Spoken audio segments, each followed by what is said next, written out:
Good afternoon. Welcome to the Thurston County Board of County Commissioners. It's the Commissioners check-in for Monday, February 5th, 2024, 2:03 p.m. My name is Ty Menser, Chair of the Board. We have Vice Chair Commissioner Wayne Fournier, Commissioner Carolina Mejia, and Commissioner Gary Edwards. Commissioner Klaus, I believe, will be joining us imminently. For public virtual attendance, you may follow along on the Thurston County YouTube channel. We have Interim County Manager Robin Campbell and Assistant County Manager Rob Gelder. And I see County Treasurer even, Jeff Gadman, with us. Good afternoon. Okay, so this is our new schedule, like launching off this week, and I have to say I like it so far. I like doing stuff on Monday. Always felt like a weird run up to the week to have the irregularity on Monday. So Commissioners check-ins will be pretty consistently on Tuesday afternoons. Monday afternoon, right? Yes. And so we're going to start with a couple of pending decisions, and then we'll go to our standing items. The first one is treasurer refunds, which I imagine is why Treasurer Gadman is with us. It is, and I'll kick off by saying that having something that requires a formal vote should not be the kind of thing that you normally see on a Monday afternoon. Usually this with a agenda item summary and asking you to vote would go on to Tuesday afternoons. But we took advantage of this meeting being already on your calendar because the treasurer is coming in with the refunds, and according to state law, the board has to accept them no later than the first Monday of February, and that's today. So it came in really late and we got it on as soon as we possibly could. Jeff is here to explain the item to you and answer any questions that you may have. And then do we have the clerk here with us? Yep, we need Amy here to actually take the vote on this item. The second item, talking about proclamations, it's something you've been talking about for a while. It will be much more typical of the Monday afternoon decisions that will be coming before you, mainly for guidance or follow-up or things like that that would be normal pending decisions. So the treasurer refund, of course, the very first time we do this meeting is something that we'd have something that's an anomaly, but okay, Treasurer Gadman, why don't you give us a little bit of background? Yeah, good afternoon. I'm coming you hosting grandkids this week while their parents are in Hawaii, which makes me really, really jealous of the weather they're having. Otherwise, I would be there in person because I much prefer being there in person. So throughout the year, my office needs to issue refunds for various reasons.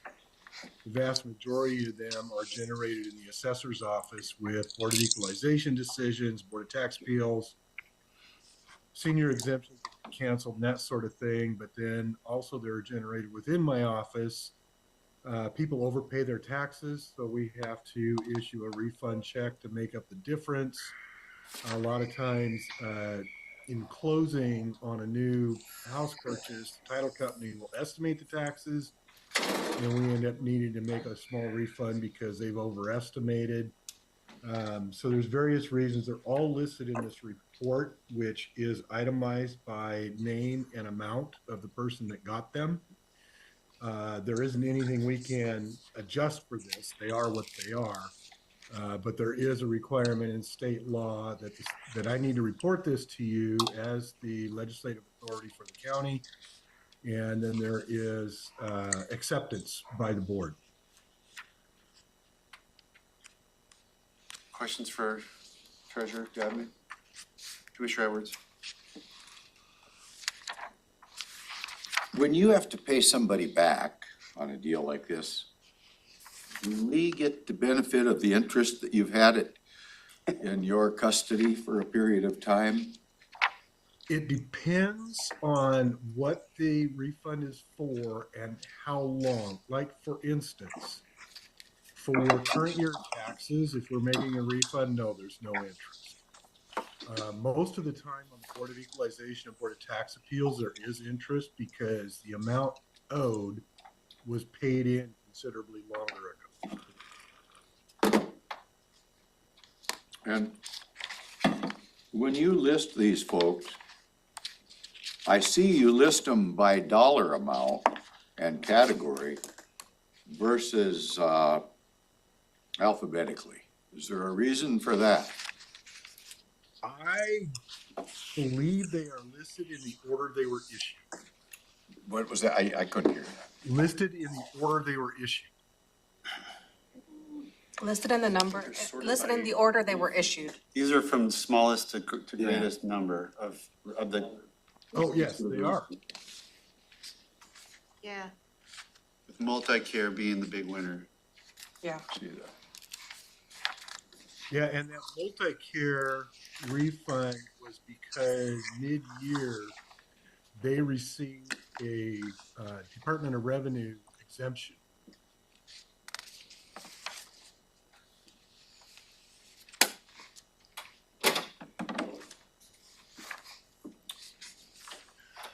Commissioner Mejia? I had that kind of same question on just seeing the grand total of 4.9 million and, you know, just along the So, same yeah, lines. we might have got some interest money out of it. If you look at historically, we range in the amount between 3 and 5 million. And like I said, there's no control over this, right? I can't control when somebody writes us a $2,450 check on $2,400 in taxes, or when the Board of Equalization makes a decision to reduce and assess value. That's beyond the control of my office. Is there a dollar amount, like, what is this, about 5 million this time around? 4.9, Is that kind of common, or? I'm That's- curious So how it's it, usually how between it 3 and fluctuates. 5. That's what I was saying earlier. Normal amount, if you look at it historically, each year is 3 to 5 million.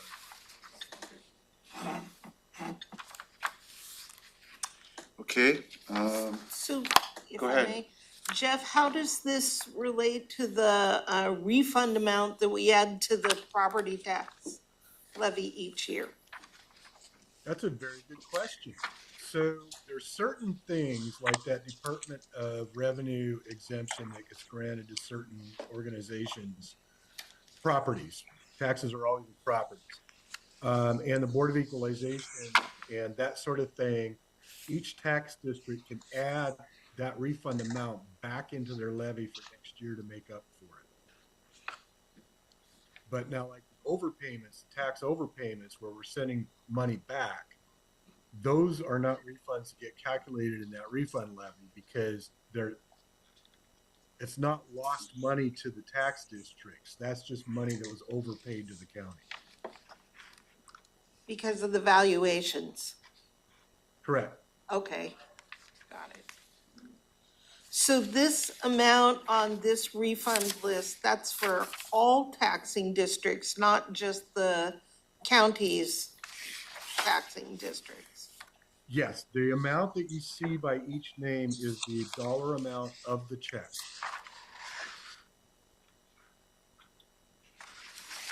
And so they could be getting something back from the school district, the fire district, the cemetery district, and the county, Exactly. all in one check. Depending on where you live. Yeah. You get a check and then that amount's distributed, if you will, amongst the various taxing jurisdictions. Well, it sounds complicated to me. That's why I have capable accountants in my office. any more questions for the treasurer? Okay, and you need to take a vote for the clerk. Are we ready to do that? Okay, Need a we need a motion? motion. I move to approve the treasurer refunds as presented by Treasurer Gadman. Second. Motion's been made and seconded to approve the report of 2023 treasurer refunds as laid out this afternoon by the treasurer. Any discussion on the motion? We'll do a roll call vote. Clerk? Aye. Commissioner Fournier, Aye. Commissioner Klaus, I'll abstain because I came in late and didn't hear Commissioner Mejia, Aye. Commissioner Edwards. Aye. Okay, 4-0 with one abstention, that motion carries. Thank you, Treasurer. Yeah, I have a question for you. As I'm watching your faces as I'm speaking, do I need to get a better microphone for this Microsoft Surface? Yes. No, It's not great. Okay, it's pretty clear. I honestly, I thought there was one statement you made out of the whole thing that was kind of jumbled up, but it's been pretty clear. I think you should get one of Okay. those Britney Spears microphones. I will never be as popular as she is, okay? All right, Thank you all for your time today and have a great afternoon. thank you, Jeff. Thank you. Item 1, sub 2 is proclamation schedule for 2024. And we have a proposal, and my Commissioner Thomasina Cooper has kind of compiled information from the commissioners, and I think I'll let her explain the document in front of you so you can make a little bit of sense of it. We can work through it. Hello, everyone. For the record, Thomasina Cooper. I work with Commissioner Menser. And because of our transitions in the office, I went ahead and volunteered to take on coordinating our proclamation schedule this year. With the expanded board, we had more proclamation requests than we have meeting times. So you will see in front of you a document that has two sides. For now, start on this side. This is the proposed schedule that I'm putting forth based on the input I've received from the commissioners and based on the meetings that we have scheduled for this year. You will see that we managed to get quite a few in there, including a handful of ones that only received a single vote, if you will, a request from a commissioner. So we have got 17 total proclamations on this list. Unfortunately, we had 5 that I was not able to find schedule time for.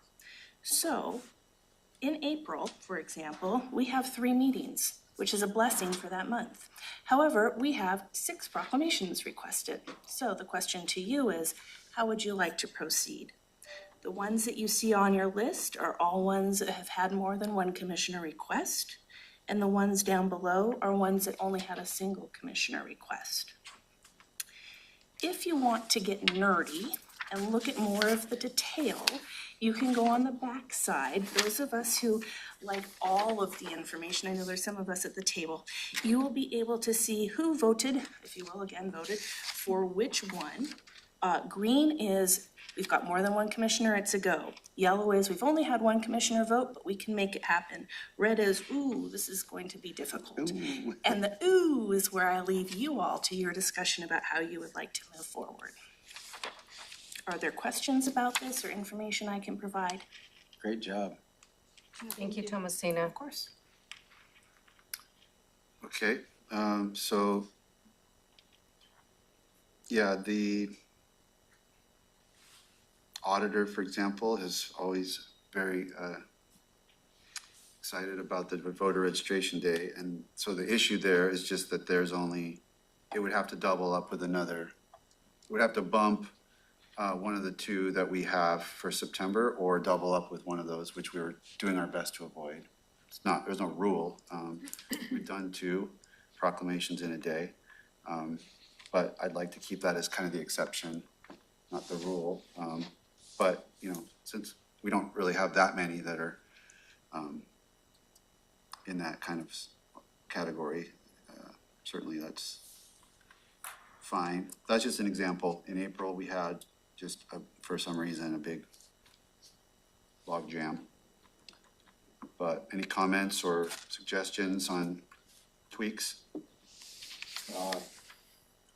So I take it the red is the tougher ones.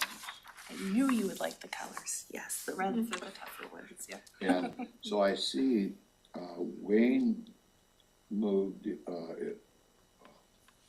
the National Registration Day, and I'm hearing from Ty that might be a good thing. I think we'd be hard pressed to. What's that? We'd be hard pressed to pull that off the list. Yeah, no, but I'm thinking about National First Responders Day that says October 28th. And Wayne made that recommendation, and I think I'd be with him in that regard, so I don't know if that changes the category or puts it somewhere. That one we had the, you know, just be aware, we have the September 11th, which was the John O'Callahan, and we kind of wove his first responder day in Tenino into our day, September 11th one, Oh, I see. So there's Okay, that. well then, that's, just to be aware of. that's right, I didn't see that on there. September 11th. Good. I mean, we've always had a good. The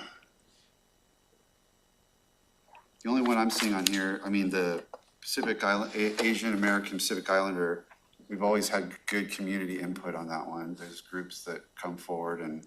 That one's in May, actually, not April. Unless Google lied to me. I see my birthday on here. I wasn't gonna say May my 1, birthday, but I 2024. figured the rest of you guys would put my birthday. Hey, Through May 31st.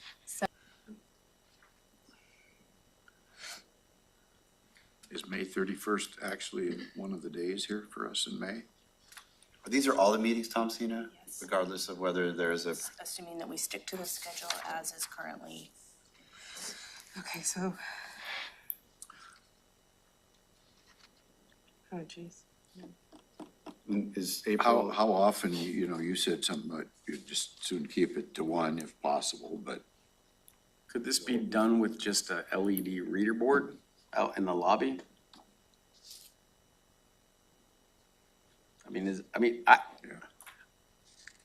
We could certainly do something. Are there on alternatives the to- lobby, saying, you know, Thurston County Recognizes, celebrates. yeah.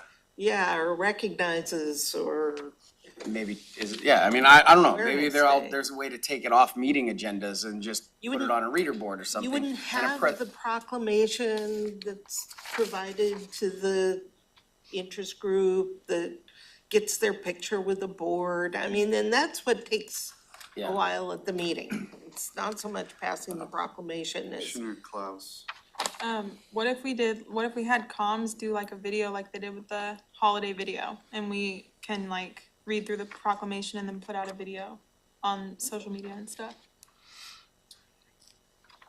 For one that we weren't gonna do in the meeting. Yeah, I'm if saying there's instead ever- of doing them during the meetings, Yeah, that's is there an alternative that we could come up with Yeah, all instead, together that's as a what I'm saying. program where we recognize it on a reader board and with a press release, and it's not a 20-minute ordeal in the meetings? Well, some groups like to come in to receive that proclamation because then they send it to the respective groups and they show it off and,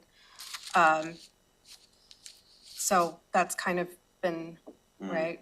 You know, they like to come in front of the boardroom either to announce their events or to kind of talk about, you know, what they've been doing. I know for the API, they come in and they have this whole day of events that they do. And they usually kind of announce what they've been up to, what they've been working on, and then they take that proclamation back to that respective group and they kind of like showcase it. So for some groups, it's like, it's a big deal for them. so yeah, You know it what? raises Recognized. awareness and. one thing I think could happen, if we were to expand this, eventually the reader board out there is gonna be full. Because we will get so many requests that for every group, and the way we're doing it now, we've kinda got some justification about. That's the only fair way to do it, is either do none or do everybody. Well, Otherwise, we're picking and choosing, that's, to me. we have been, that's right. I'm just saying, we have to make sure we do everybody, if we do the reader board, everybody gets their 5 minutes of fame or whatever, gonna have it roll through there. And I'm hoping that reader board is developed and utilized to educate the public on many things as time goes on, so. Anyway, you're right, nobody, you're right, Wayne, it's, When you do a cycle through, you can have infinite. If you have, oh, hey, here's a better way to get your septic self classes, kind of thing. Oh, and here's Thurston County recognizes this, and then, You have slides that just Yeah. cycle May is through. Asian That's Pacific not a bad Islander idea. Heritage. We Even- have a media Even for the ones that person. we do, that's not a bad idea. Yeah, Megan? We have access to that screen out there. That's Yeah. the point of that video out there. We just haven't had the staff to do it. Yeah, but that's what I'm wondering We about. We just have two started new 2 new folks. staff last Perfect. week, and so that's one of the things that we're gonna be working on is utilizing that more. That's a good idea. Well, I mean, to me, the way we've gone about creating this has reduced, I mean, I don't know how many we did last year, but it was a lot more than this, I'm pretty sure. I don't recall, I didn't count. We I had know. twice as many meetings last year. Well, and we were doing 2 at a time usually. I mean, it was a rare meeting if we didn't have 2 proclamations. So I'm, like, I think we could add one here or there. We've still moved the needle toward less proclamations. So I don't have any problem with your guys' suggestions if you want to, you know, put one in here or double up there. This is already pared down from where we started. It's a minor mountain to fight over, and so I'm not gonna fight over it. So API, Commissioner Mejia, what's the right date for that, do you think? That's, May 1st through the 31st. So like the last meeting of April or the first meeting of May? Be the April 30th maybe? And if there's interest from the board, And then Wrong. voter registration would have to go on the 17th, Hispanic Heritage Month. I think, right? yeah. Or no, it doesn't say what day. Does voter registration day have a day? It probably does, and typically it's mid to the end of the month. I don't know it off the top of my head, but I would think then the 17th of Probably the September would be the 24th best popped one into would my be. head, but- Doesn't Mary usually bring that to us? Oh, September 17th, I'm hearing, Okay, Oh, yeah. so that's well, perfect. there you go. We have some meeting. Could double that up, I guess. And if we add those 2 and then go with what else is here, I think everyone, I'm good with that. Sorry, I have throat problems. You all right? My throat's just toast. Sorry. so proposal to add voter registration to September 17th, so we'd have 2 that day, and add API Heritage Month to April 30th. April 30th. So we'd have 2 that day. And may I pull your attention to one more thing? This year, in part because of the fewer meetings, we are looking to combine our Public Service Recognition Week with our Public Works Recognition Week, which will be, typically Public Works has its own separate recognition, so that is slightly different than in years past. Otherwise, it would be 2 on the same day. Yes, or something else would be bumped later in the month. I'll look to Assistant County Manager Gilder. It's not gonna get us in big trouble with our, I do think that perhaps, sorry to interrupt, I do think that perhaps we could utilize some other options as well, like we were speaking about earlier. Social media, the reader board, maybe another message. so public service would be the one we would go forward with, and it wouldn't be a special public works call out. What I would consider proposing is doing a proclamation that speaks specifically on certain whereas statements to the work of Public Works employees. Could expand the scope of the proclamation's language. That's what we did last year, isn't it? I Thought so. I thought we combined those ones last year, but. I just remember a sea of orange in Uh-huh. the room, but I can't remember what. They kind of have their like rodeo thing they do, like the competitions, and then that, isn't it kind of tied to that? Like, isn't that during Public Works Week? It is, it's all the same week. So we could still talk about that. But Public Works and Public Service, they go together, you know. It's all during Public Service Recognition Week. All right, so is that okay as an approach then? All right, sounds like we got a plan then. Can I Yeah. ask a question? Yeah.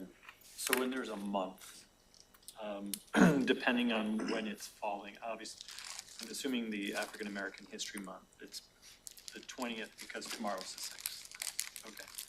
And Volunteer Appreciation Month, is that for April or May? I'm finding online that it's a week in April. And so I didn't know. Because it sort of question, do we do it if it's at the end of the month or is it after the fact? Volunteer Appreciation Month is a holdover from our proclamation schedule last year. I did not look it up specifically for this year. I was going with it being in April, but I can certainly clarify. I believe I put it later in the month of April because we know the 16th is Earth Day. We could certainly switch Child Abuse Awareness Month and Volunteer Appreciation Month if you wanted volunteers up at the beginning of the month, but I was just trying to basically. Yeah, no, I guess my Yeah, question, or the point was, if we wait till the end of a month, is there value in doing it at the end of the month if it's already done? If the month is already over, I guess is the question. These are the dates we have to work with. I turn that discussion over to the board. We've had that discussion before. Yeah, I know, I mean, I know what you're saying, because sometimes it's like, oh, this is happening this week and this is happening that week, and if that's all been, it's over, it's not quite as useful. But consideration became better late than never.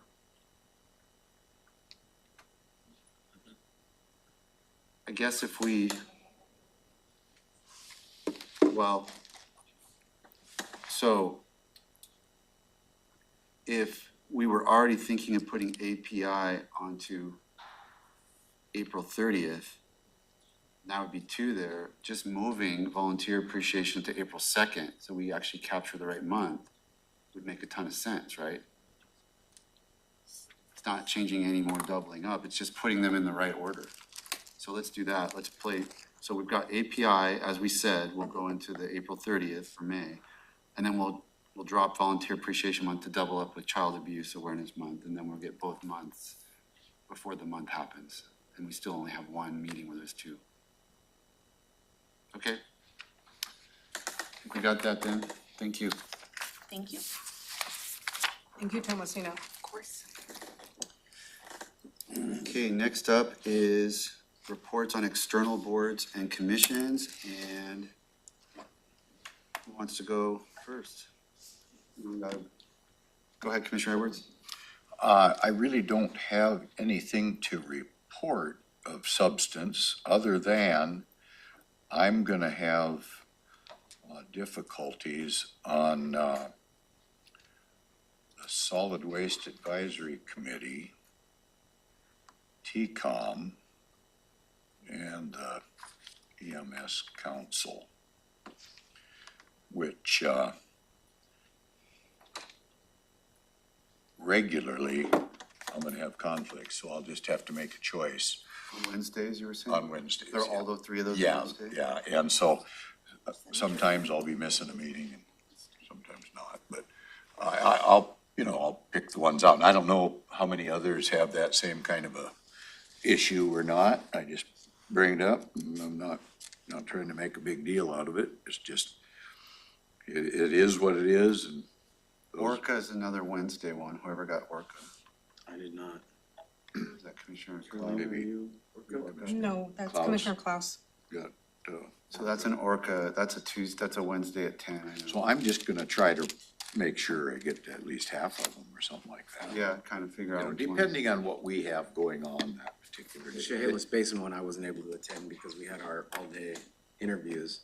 Right, those are Fridays usually, and the flood authority's Thursday. Yeah. Okay, any other reports from committees?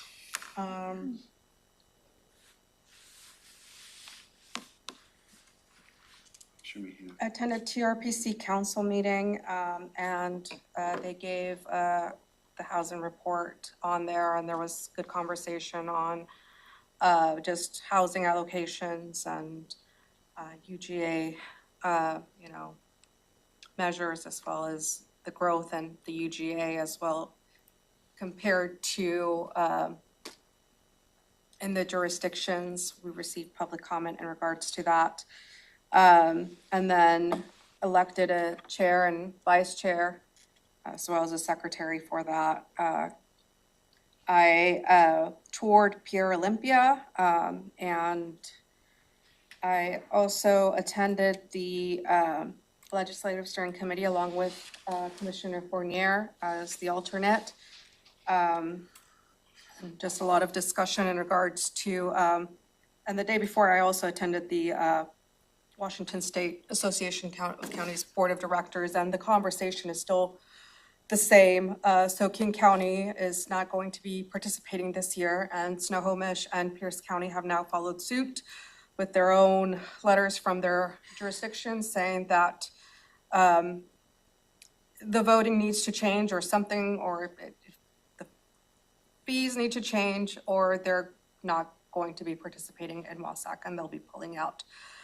Of course, with King County not paying this year, it puts the association in a very difficult position. We're going to be able to kind of pivot by cutting some of the travel budget. But now with Snohomish and Pierce saying that there has to be a bigger discussion on what's going to happen with the association in the future. So that took a lot of the board of directors meeting, and then on Thursday, for LSC, it took another big part, and I'll let Commissioner Fournier talk more on that. But that was the big item for the board of directors meeting, what's really going to be the future of WASAC and the budget and the impact of that. Can I ask on that? So was there any, like, you know how when King County, and then there was a vote in November at the conference that, the body did not accept the parameters that had been worked out by the subcommittee that would try to keep King County. Did that play into Pierce and Snohomish's decision? Like, would they be doing this even if King County had been sort of satisfied, or is this a separate decision on their part? I think it played a big role. Pierce and Snohomish councils are very frustrated as well. They have the same concerns that King County had. Same rationale and. Yeah, and so just with the conversation that took place, and I know Ryan Mello was a part of the subcommittee. I know someone from Snohomish, I believe it was Megan, but was a part of the subcommittee meetings. And then I think the big frustration stemmed from them being in that subcommittee, coming up with the bylaws, working with all those different stakeholders, and then for some of those same stakeholders to get up on that meeting and talk against the proposal that got put in front of the whole full body was, I think, just a lot of bad blood arose from that whole meeting, and it just didn't end in a good note past November. So I think that's just kind of coming over into this, and so I know that there's going to be another conversation about, what the bylaws are going to look like and what the voting is going to look like. I've sent in a couple of recommendations, but not sure they'll get talked about. I'm not in that subcommittee. But that was the big part of WASAC. Let's see. I also was part of a leadership panel at the Evergreen MPA program, and Matt Kennelly, as well as Kennedy from CYS. I do not remember her last name. And we were a part of a panel kind of talking about what leadership means and our own various styles of leadership. So that was very exciting to participate in. And then I reported on everything else at the Tuesday meeting. And then I've just, besides committee meetings, been working on different housing matters. Had a conversation with, that's part of my commissioner items, with Councilmember Greenstein about Maple Court. And then I've also been having conversations with just our housing staff in regards to Dressman and the right-of-way project, how to move forward with that.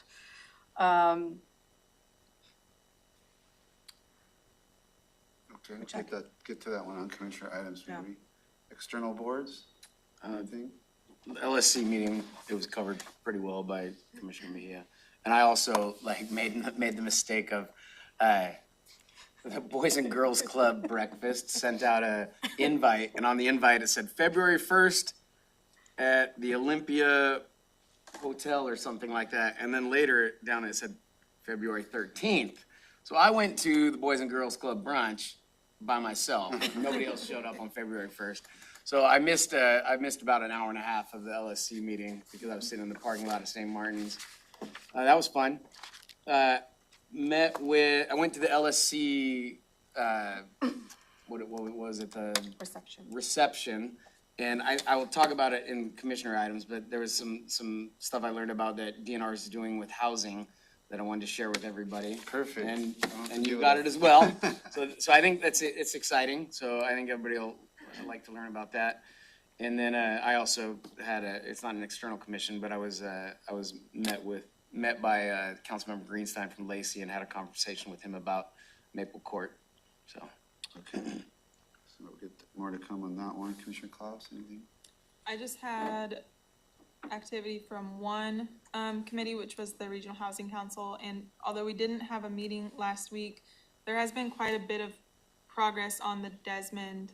Well, I don't know if progress is the right word, but more things have happened with regarding the Desmond encampment clearing, and as we've been sitting here in this meeting, there's more information coming in, so it looks like we've received a response from Department of Commerce.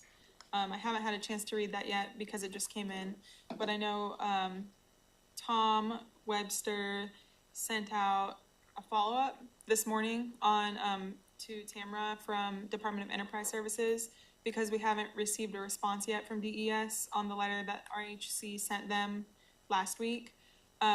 So hopefully we hear back from them soon. I know that on the grounds of the camp, there was a lot of clearing of vegetation and it was pretty disruptive to the people who were staying there. Trees were being cut down just a few feet away from them, and I had some constituents send me videos of that.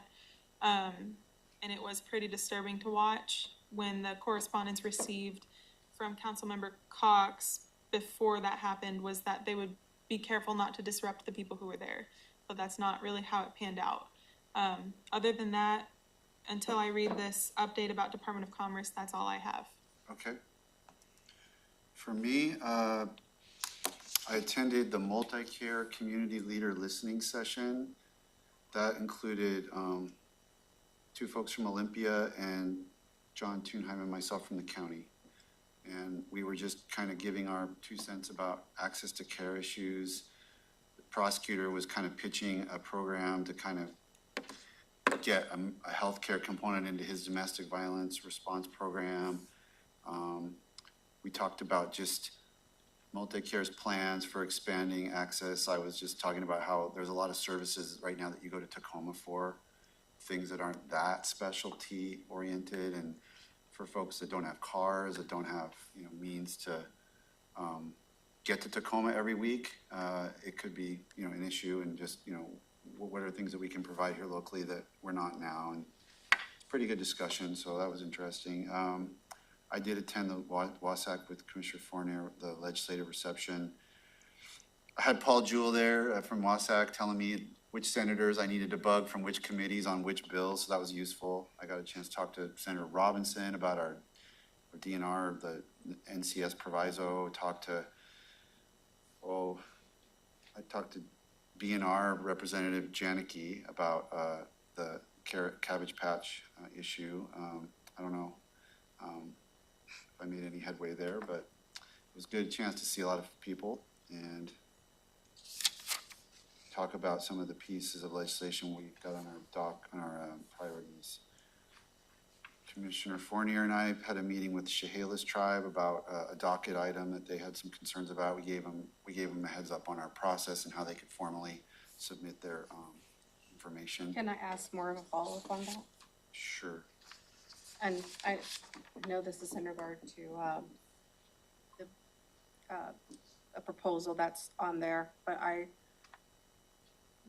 was just kind of wondering the alignment of their concerns and, you know, are we going to receive public comment on that? Yeah. Just kind of, what was their concern? Was it just the process? They didn't know where it was, or is it just the project? All of that. Yeah, they didn't really just know, like, they just didn't have a layout of our docket process in the public and where they would step in with their concerns about the specifics of the proposal. And it was perfect timing because we're about to open a public comment period on the docket items. And so, we were able to give them what they needed, I think, in terms of, and they've got time to that, and they were, it's a lot of environmental related concerns. So, that was good. And then, let's see. I also met with, unscheduled meeting with Councilmember Greenstein, who was just walking down the hall, and I grabbed him, and we had actually quite long meeting about the same issues I think that you guys have talked to him about.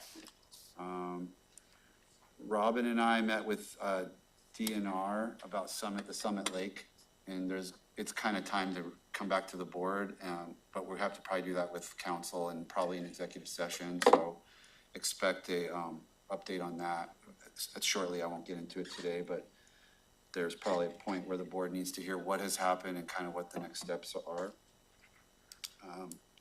I don't like all the things that are being lined out, but the good thing is the timeline is very flexible, and they're not while we're working out these details, the trees aren't being cut, and that's kind of the whole goal. So we're just going to work through it methodically and try to knock down the barriers as best we can.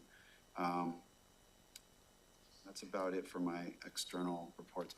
Just, I guess, a heads up, next week, I will be taking a very short trip to Austin, Texas for a wastewater treatment thing with LOT leadership, and I'm only going to be gone Wednesday. I'm traveling. I have like a half day, and then Thursday, and then Friday I come back, although I'm going to be in a building code council meeting in my hotel room most of that day. So if stuff, I haven't looked at the schedule, but I won't be available for board things on Wednesday of that, which is Valentine's Day. So whatever's going on there, Commissioner Fournier can. Bunch of stuff going on that day. Can lead, yeah. Well, everybody else is going Tuesday, but there's so much going on that day, I can't go, so I pushed it to Wednesday. And okay, so there's that. I'd add that since we're not just committees, I did meet with the South Puget Region Manager for DNR, and you and I met on that, and we talked about some of the timber harvesting concerns, and I shared with Commissioner Menzer, they had a packet listing like 15 upcoming sales and the associated revenue that come from those sales. And there might be something that everybody would be interested in because it lays out kind of what that all means. I was trying to set up an additional meeting where Commissioner Menzer and I would have met with them, but because there's a lawsuit now pending, we are not having that meeting. But yeah, it was 12 cuts, and it's like all scheduled between now and next May. So the next 15 months, 12 potential auctions, 10 of them are the parcels that we're trying to protect. 10 of them comprise, so there's about 1,900 total acres left of modeled legacy forest. 1,200 acres are contained in those 10 cuts. So we have 15 months to save.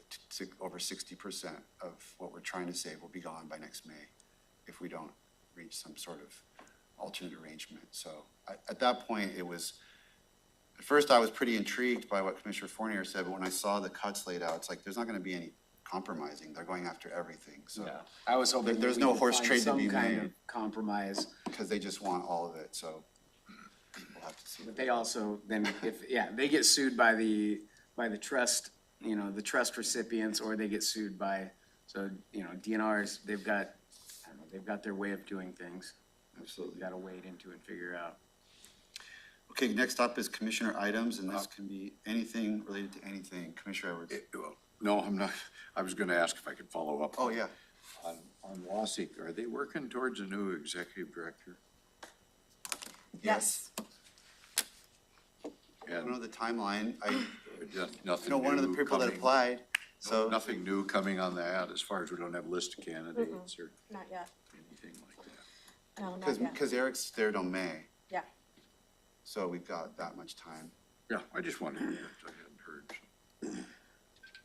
And once I get that, I guess, I'm not sure if they'll send it to the full membership or just the board of directors or how they're gonna work on that, but, if I get it and I see that no other commissioner got it, I'll be sure and pass it on. Okay, Commissioner items. I have a couple. Go ahead, Commissioner Mejia. Okay, guess bringing back Maple Court. Okay. So met with Commissioner or Councilmember Lenny Greenstein. I'm guessing he met with the full board. And he has several concerns in terms of Maple Court. He believes that Maple Court offers not, that they're not following the code of conduct that's been laid out by the jurisdictions. I spoke with our staff, and, about this. They've been having, weekly check-ins with Maple Court, and the Lacey staff is also involved in that, so I, told, Councilmember Greenstein that, you know, in those weekly meetings, that his staff could relay his concerns over, to Lehigh, and that, I would be sure to talk to our staff and just also let them know of those concerns as well. And let him know that we are going to start a monitoring of the contract in the coming weeks, and that process lasts around 2 to 4 months. And I know that wasn't kind of what he wanted to hear, but just let him know kind of that's what's laid out in our contract as well with the Department of Commerce. And we've been working with Lehigh. I know that we've had some issues with Lehigh as well. We're not the only jurisdiction. As we go into, you know, they're great builders. As we go into more of an operation setting, there's been just some troubleshooting issues. And I know the state is, you know, not only heard from us, but from other jurisdictions. But just kind of wanted to let all the full board know that staff know about this, and that they will be touching base with Lehigh. I know, Rob, not to put you in the staff, I know you met with our housing team. Not sure if you want to provide another update besides. I asked Keely actually to kind of run through what does that monitoring look like and what is included and the timeline. So she's on her schedule first thing tomorrow morning, so she'll leave with that. For here?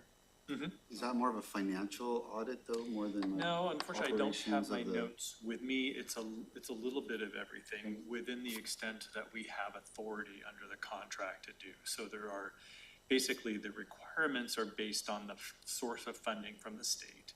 But it will look partly at finances. It will do kind of a spot audit on client files, that type of thing. So it will give a kind of a holistic look. I didn't walk down here with it in my hand, but somebody sent me, I think, I did. Commissioner Fournier, yeah, sent me the contract, and there's a provision directly on point to what Councilmember Greenstein's concern is about the code of conduct. So, I mean, I don't see that there's a hole there. It just needs to be enforced. And if we're the ones to kind of put the thumb down because it's our contract to enforce, then I think that's appropriate because it's right in there in black and white. And it also ties into some of the review of sort of what training the employees have done. So there's really a distinction, as I understand it, between the type of training that case management receives, or sort of the managers, versus the frontline staff that are actually doing the work in the building. So but we'll have more information tomorrow morning. We'd spoken, you'd mentioned that we have a contract with Lehigh to operate the facility, but also Lacey has a contract. Well, they're kind of rolled into when we did the code of conduct, right? When this whole situation was happening where we were going to go with that hotel, because the hotel was going to be used for permanent supportive housing, it was going on this different track, the right-of-way project came on, and we switched gears. And when we switched those gears, right, Lacey put some guidelines on things that they wanted, and that's where the code of conduct came in. And so that's kind of why they've been involved in this whole process, where they also have weekly meetings with Lehigh. It's not just us, it's also them, and so they can also, if they have concerns, they can relay those at that time as well, so. So they have a way to exercise some of the contract language as well? Well, not necessarily, basically it falls on us, but they have the ability, if they have concerns, to, to bring those up at that meeting and let them know that they're not following the code of conduct, and, our staff is involved in those meetings as well, and they can look at avenues. Anyone else on this topic? Keep going? Next, you got another one? Oh, yeah. Go for it. You can go. Going to the right-of-way. I just want to give the board an update. I know Robin has heard enough. She heard quite a lot from me on this last week. Like RVs on right away or something? No, just the right-of-way project we have with Department of Commerce. So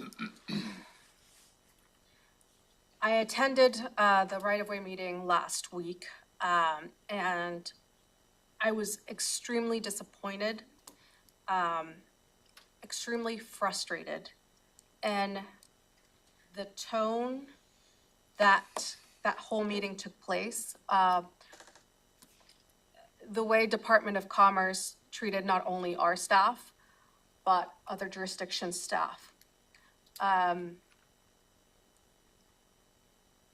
The tone was combative. It was not productive. Our staff were asking questions that I had as well. And instead of answering or saying we don't know, it was just not fruitful. And so after talking with our staff, they relayed that it was usually how those meetings went. I heard at that time that the city of Olympia was also very concerned, reached out to Rich Huey, and he had a conversation with someone in the Department of Commerce, which I'm going to be having as well, about those meetings and how they're not productive. And so I spoke with Robin about escalating those meetings. I will be attending, and I know Rob's been assigned to attend those meetings as well. And just to kind of monitor the situation with what's going on. The city of Olympia is going to be making a couple of requests, and just reading through them, I'm supportive of them, but I kind of wanted to relay them to the board.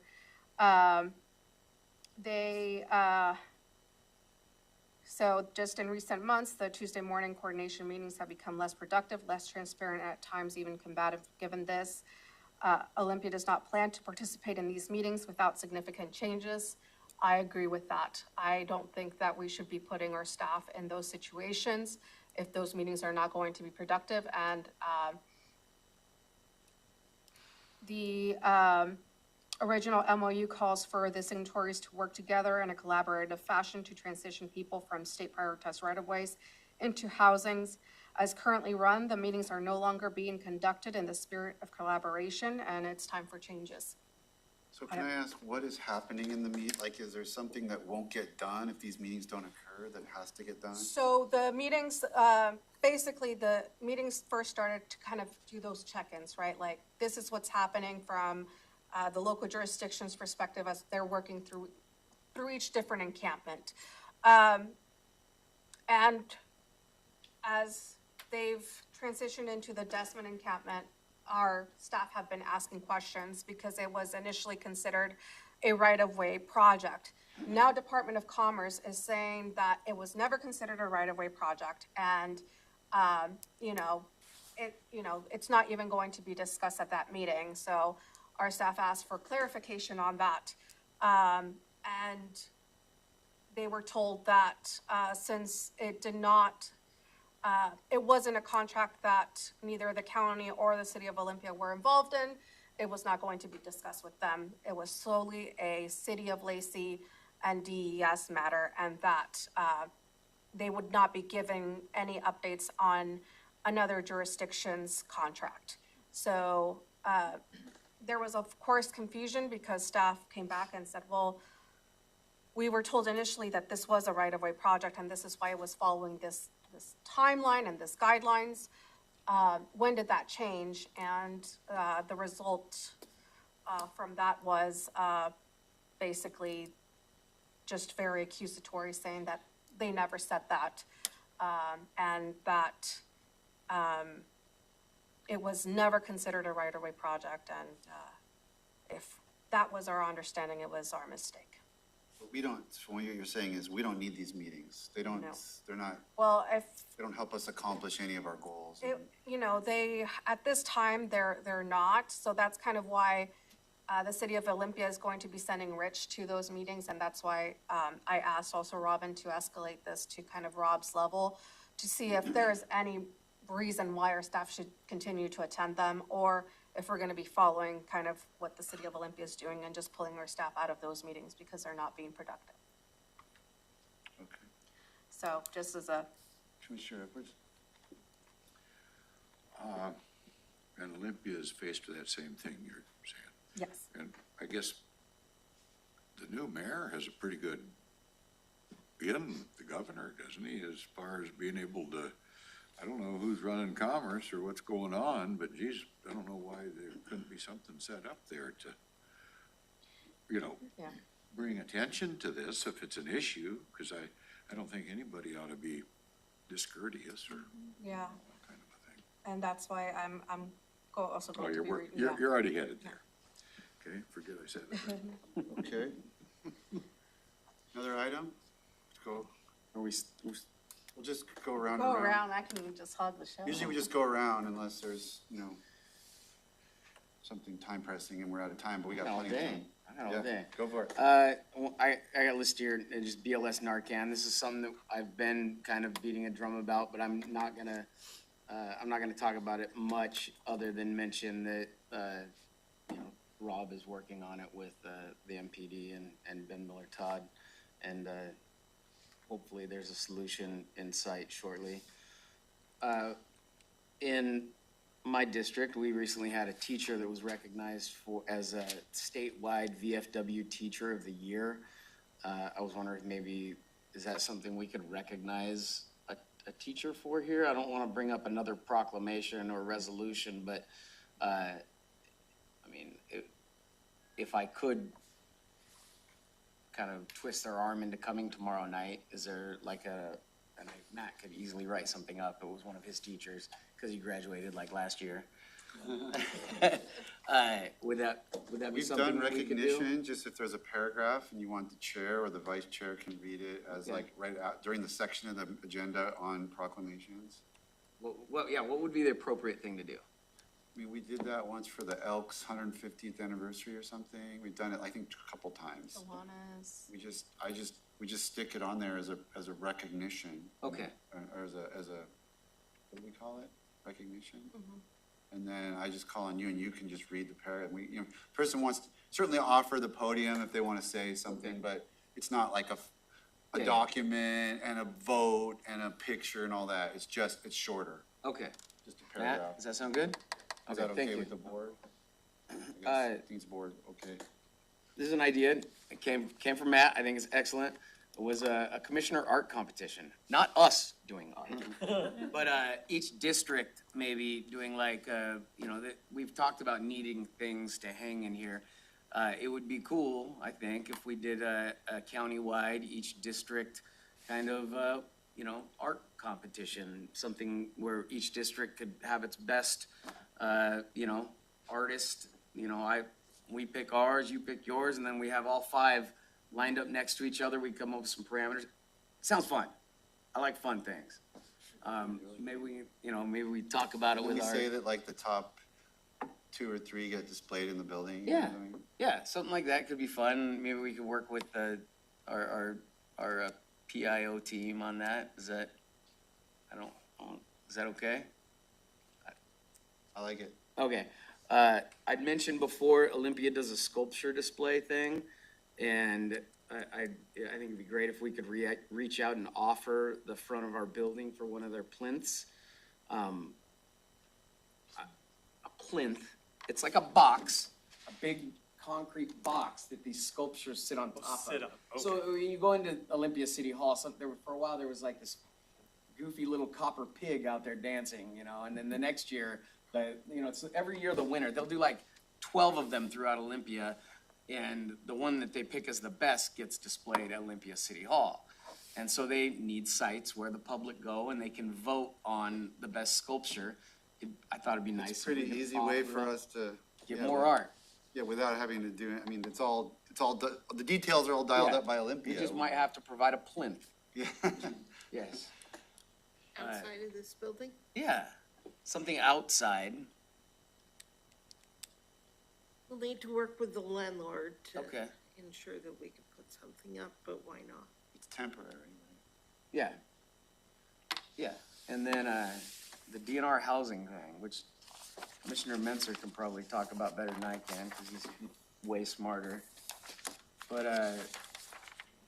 if anybody knows Crosby Carter, she recently moved over to DNR, and she's working on DNR, on a housing project where DNR would lease its lands for developing housing, and they've got their first proposal would be in Lacey, and there's some DNR land that that is not valuable for harvesting, and they would be working on leasing it out to South Sound Habitat for Humanity to create something like 120 single-family homes. It seems like a fantastic partnership and kind of out-of-the-box thinking to, put in, affordable housing. And it's great that they would want to use our county as the kind of the test pilot.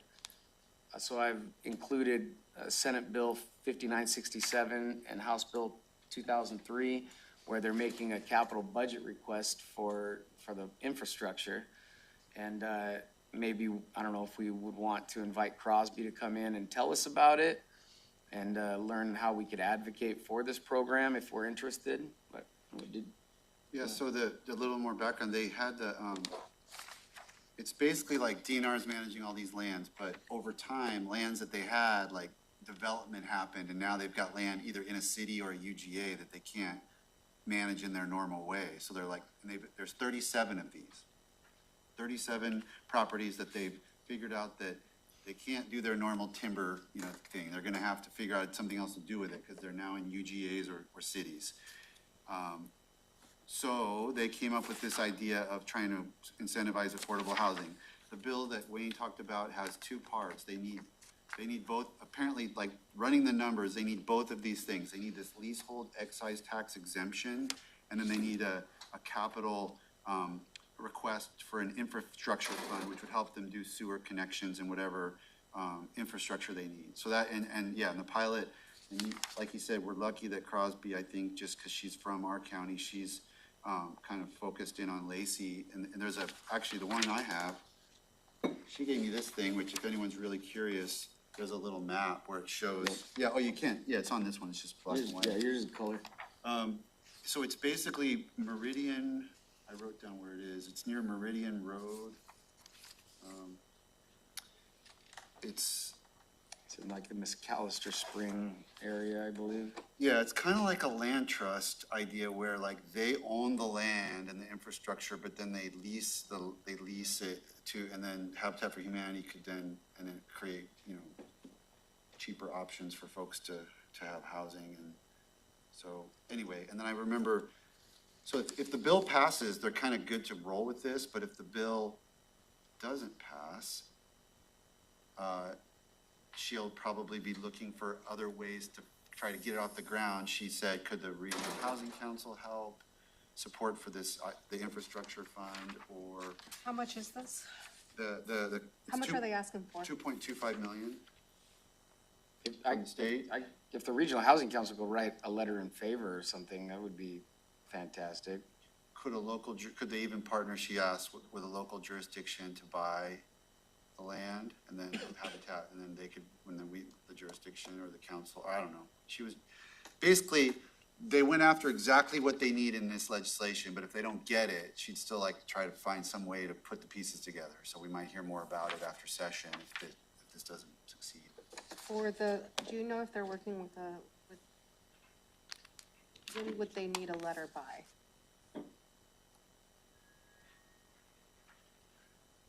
Yesterday. Yeah. It's usually the answer. I mean, can the Board of Commissioners write a letter in support of this capital request? There was an Olympian article I didn't read, but I Yeah, heard it something. was on. I thought there wasn't gonna be any capital request money There's, given out. They have $50,000 limit or something like that. we can dream, Commissioner. You're gonna give out something to somebody. Well, I'm not against, don't worry, I'm not against asking. I'm You just don't get saying. anything if you don't ask. Right now, we're halfway through and I thought we were past the cutoff, but Yeah, coming Policy up cutoff. fast. Right, I but the don't know. fiscal cutoff's still coming up. This week? The fiscal is this week, House of Origin is next week. Did you say there's a specific bill for this, or it's just Yes. out in the budget? He's got the numbers. Senate Bill 5967 and House Bill 2003. Three.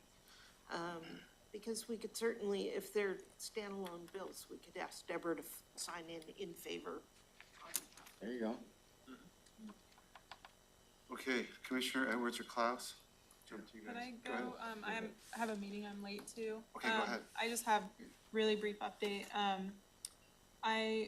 Just wanna thank Commissioner Mejia for all your work on the Desmond situation, the row stuff. I also attended a right-of-way meeting, not within this last week, but the previous week, and had the same feelings that you shared today, regarding the interactions and lack of collaborative nature of that meeting. The only other update I have for myself is last week I did a ride-along with Sheriff Sanders Friday evening. That was a really good experience, and I'm glad that I took the time to do that, with public safety being my top priority. When I joined the board, I was really glad that I had the chance to go see things from another perspective. So definitely a learning experience there. I think we were together for like 5 hours at least. So spent a lot of time, and it wasn't a slow night, so there was a lot going on. Other than that, I don't have any additional updates. Okay, well, if you need to go to the meeting. Thank you. I might comment on that is, years ago, a county commissioner was riding with me, same kind of a deal. Ended up in a shooting situation.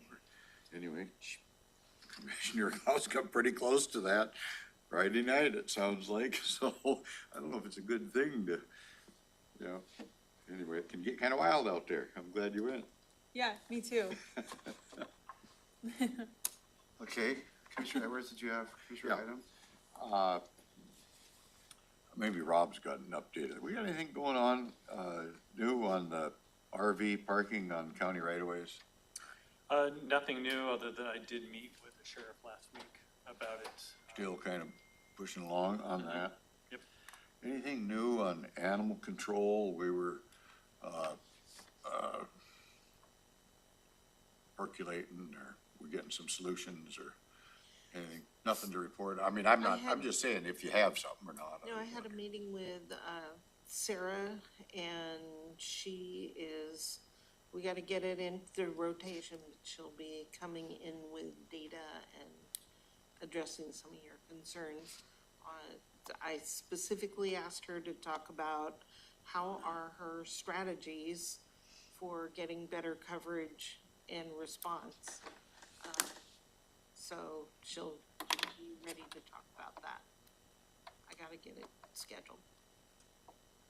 Anything new at all about tribal permitting? I know that Lake St. Clair thing was a thing they were interested in. I'm just wondering if anything's moving on it. Getting that scheduled. We do have a briefing coming up on specifically the Nisqually request. And we just received the end of last week a draft that is now with the prosecuting attorney's office to review. Okay. That's my turn. I have a question. We've had a lot of, public comment stuff from Mr. Trowbridge. And he and I have not been communicating very well, to say the least. But the one thing that he has brought up that I do have a question about, and I'd like to know a little more about, is he's brought up later in his evolving set of concerns, the McAllister Springs geological area. And if I understood the map that he showed, it's really, the overlap is really with the very southern portion of the lake. So it's really only like 15%, or I'll just throw that number out, of the lake that's involved in that, in overlapping that. And he also was making reference to a very old county policy that, says that we're gonna take special measures when we do permitting and land use decision-making and stuff to protect the McAllister Springs geologically sensitive area.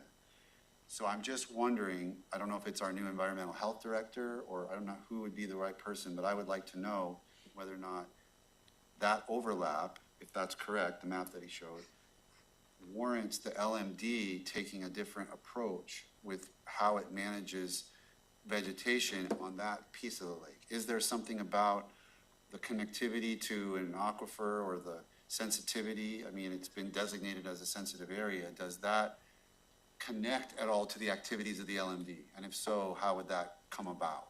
Would it be folded into their IVAMP when they set their work plan? And is that something we can provide or ask when we do a scope of work for the contractor for the IVAMP? Is that something that they could be asked to consider? Because if there's a justification for doing something different there because of it's a different set of conditions, then that seems like a reasonable issue to examine. Maybe as a follow-up piece of that, one of the things that he's been bringing up is the lake bottom ownership. Mm-hmm.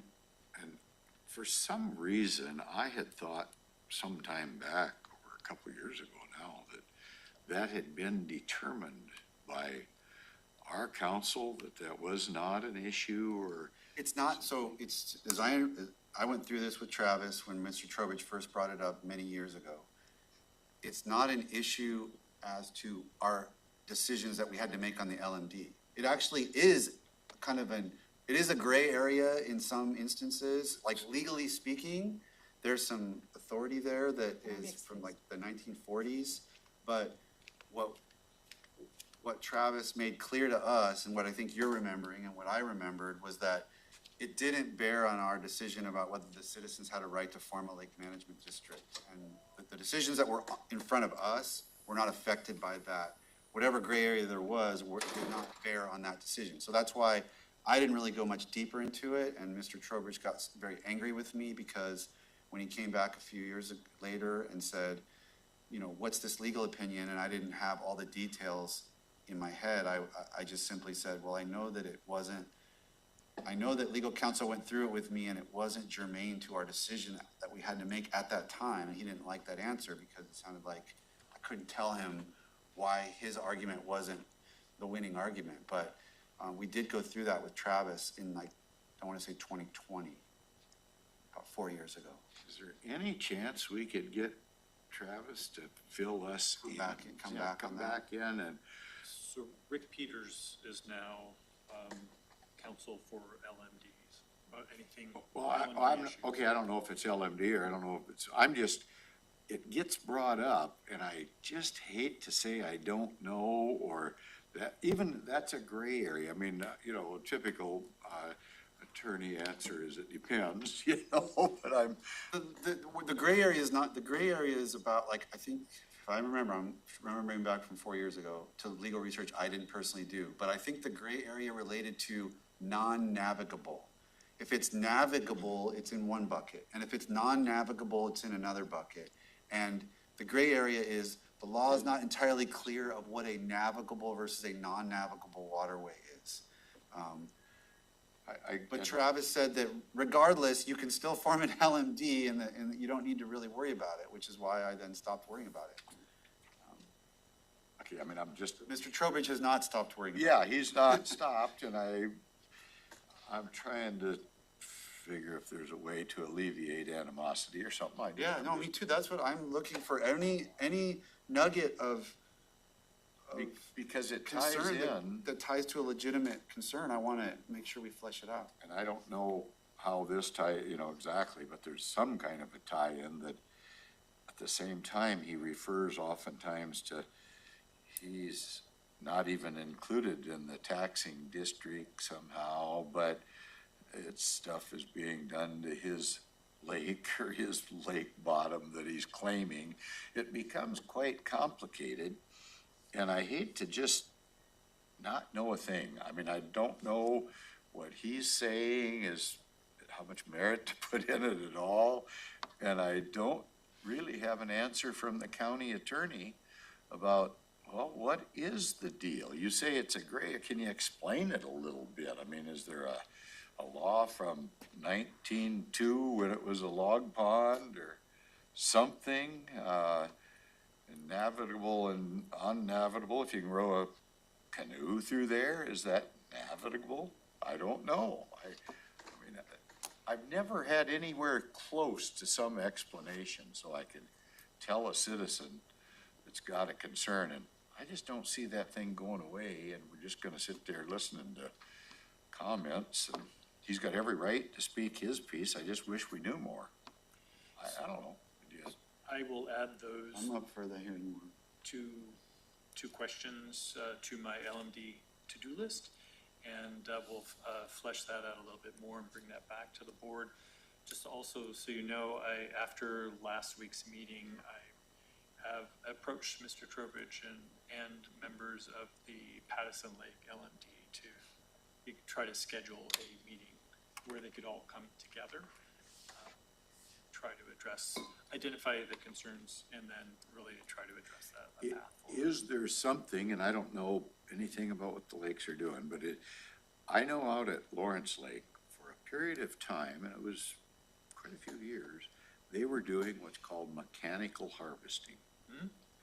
And it was like a hay mower, steroids on a raft float, and it was down at the 6 foot level or something that went along and got stuff off, and they scooped it up, and then they'd bring it into shore and dump it. At that time, I had some property that I allowed them to put it on, but I even caught flack from the county about allowing that, because they said, well, there could be contaminants in it or something, which I didn't understand completely either. So is there maybe a happy medium option that we could cover his concerns and that percentage of the lake that falls within that sensitive area? Could we kick something in and do a mechanical harvest there? I don't know why they don't do mechanical harvest. It seemed to be quite successful in the day. I'm more in favor of mechanical than chemical myself. You told us they're not doing any of the things that he says that they're doing. So There's looking nothing- for an alternative to what we're not doing doesn't make sense either. Well, no, what aren't they doing? They haven't done anything yet. Oh, right? no, but it's coming up. I mean, it is coming up that But the they're gonna. glycophosphate, Gly- that's not happening, right? It might if No. don't they get a prescription to do something? So we have our overall policy for the county, right, that sort of governs Yeah. this. Each LMD has to go through the process of creating their IVAMP, so their integrated aquatic vegetation management plan, right? So they will, they're in the process of going out for a contractor that will actually do that for them. They will do a baseline survey of the condition of the lake. That then will drive sort of what the work plan is, but that work plan could identify mechanical means and even per our prescriptions, mechanical is preferred over chemical. And it really depends on what's there and how does it respond, and that will generate what that work plan is from year to year. Beyond that, there's no more specifics because they're really at the very beginning. Because they're not there yet. So what he's saying, like, it's not, there's no world where that's happening, right? I don't know, Ty Just- puts a lot of. Just for the record, I have not dumped any glyphosate in the past. Yeah, night. personally. Are we recorded? No, we're not, right? Yes, you- But, yeah, but it sounds like you do, you know. Well, no, it was alleged that I did. But that's coming from somewhere, just Well, they've because that used it. chemical exists. Oh, yeah. And he thinks that, It's not completely banned, like, there is a process by which you can get there to using it in a limited context, so people jump to the conclusion And the that we're state using approves it it. because it's on the county's chemical, like, hierarchy. But it's at the bottom of the list. And it the would have state to be on allows that prescription that's not even written yet. No, prescriptions are written for use within the county. Okay. And then the plan would, and their work plan would have to take into account that prescription. But there's also all of the reporting requirements that have to go back. Say they would end up having a contractor do whatever treatment they've deemed that they're focusing on. That treatment, after a certain amount of time, has to be reported to the Department of Ecology and ultimately to the county as well. So that we in environmental health will know what activities occurred in any particular. And you've told him all these things? So, like, we've gone through it. Well, I don't know. It's an Okay. iterative process. I'm just trying, I'm Continue watching to, out for my seatmate over there that dumps all Appreciate that it, stuff. Commissioner.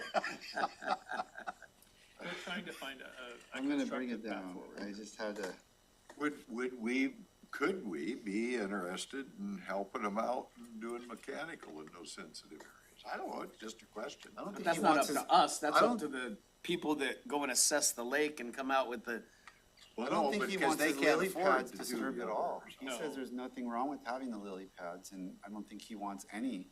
Oh, He lily wants pads, I natural guess are not, I conditions. guess they're not native plants, I Yeah, guess. but he says they don't bother anyone. I don't know the answers to any of the questions we've just covered, so. I don't even understand the question. I will follow up on McAllister Springs as Okay. well as the navigable question. Sorry I asked anything about it. Anything else before we adjourn? We lost two of our seatmates. Yeah. So, having come to the end of today's agenda, Can you, is this the new person? Not, I know she's not new to you This- guys. Right, so Amy Davis, clerk of the board. Hi, nice to meet you. Nice to meet you, Amy. all right, great. You're gonna introduce your folks to us tomorrow? Okay, our new PIO staff. Awesome. All right, with that, we're adjourned.